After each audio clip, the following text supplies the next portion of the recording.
کہا جاتا ہے کہ میلو نامی ایک یونانی پہلوان تھا، وہ 7 بار اولمپکس بھی جیت چکا تھا۔ ہوتا یہ تھا کہ جیسے ہی وہ اکھاڑے میں اترتا وہ 5-6 من کا بھاری بیل کو اپنے کندھے پر اٹھا کر میدان کا ایک چکر ضرور کاٹتا۔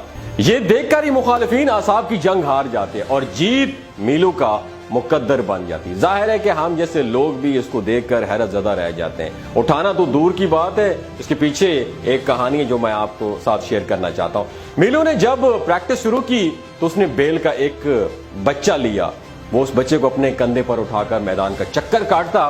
لوگ یہ دیکھ کر اس کا مذاق اڑاتے ہیں، لیکن میلو نے اپنی پریکٹس جاری رکھی۔ 1 دن 2 دن پریکٹس، پھر 1 مہینہ نہیں 2 مہینے پریکٹس جاری رکھی، 1 سال نہیں دوسرا سال بھی پریکٹس جاری رکھی۔ کرتے کرتے وہ بیل کا بچہ بڑا ہوتا گیا اور ساتھ ہی میلو کی قوت، طاقت اور پاور بھی، اسٹیمنا بھی آلموسٹ بڑھتا گیا۔ بے شک وہ بیل اب طاقتور ترین تھا، لیکن میلو کی طاقت بھی کوئی کم نہیں تھی۔ وہ اعصابی طور پر بہت زیادہ مضبوط بن چکا تھا، اس لیے اکھاڑے میں اترنے سے پہلے اس بیل کو اپنے کندھوں پر اٹھا کر میدان کا ایک چکر ضرور کاٹتا، اور یہی طاقت اس کی مخالفین کو اکھاڑے میں اترنے سے پہلے ہی مات دے جاتی اور یوں جیت میلو کا مقدر بن جاتی۔ اب اس کہانی سے ہمیں 2 سبق ملتے ہیں۔ پہلا تو یہ کہ جب ہم کسی کی کامیابی کو دیکھتے ہیں یا اس کی جیت کو دیکھتے ہیں تو ہم اس کی صرف اس وقت کی کامیابی کو دیکھ رہے ہوتے ہیں، ہم یہ نہیں دیکھتے کہ اس کامیابی کے پیچھے کتنے سالوں کی محنت، پریکٹس اور ریاضت شامل ہے۔ دوسرا سبق یہ ہے کہ جب بھی ہم پر رسپانسبلٹیز کا بوجھ آتا ہے ہماری برداشت بڑھتی جائے گی۔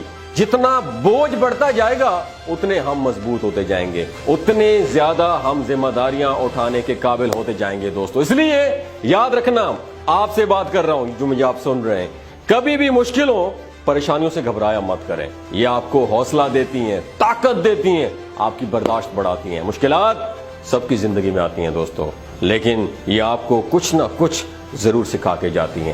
چھوٹی چھوٹی مشکلات و مصائب آپ کو بڑے بڑے امتحانات کے لیے تیار کرتی ہیں، اور جب بھی آپ کسی کو کامیاب ہوتے یا جیتتے دیکھیں تو صرف اس وقت کی وننگ مومنٹ کو کبھی نہ دیکھیے گا، بلکہ یہ بھی دیکھیں کہ اس وقت کے لیے اس نے کتنی محنت اور ریاضت کی ہوگی، کتنی پریکٹس کی ہوگی۔ وہ کہتے ہیں نا کہ ایک رات میں کامیابی انہی کو ملتی ہے جنہوں نے اس ایک رات کے لیے بہت ساری راتیں محنت کی ہوں۔ دوستو یاد رکھیے گا۔ دوستو آپ نے اس وقت کیا یہ نوٹس کیا ہے کہ اس وقت کون ہے ملک میں جس کی اتنی پریکٹس ہو گئی، اس کے اعصاب اتنے مضبوط ہو گئے ہیں کہ بڑی سے بڑی مصیبت بھی اس کو نہیں توڑ سکی؟ اگر آپ اس شخص کا نام جانتے ہیں تو نیچے کمنٹ سیکشن میں ضرور بتائیے گا۔ اپنا اور اپنے ساتھ ہوئے رشتوں کا خیال رکھیے گا۔ اللہ حافظ۔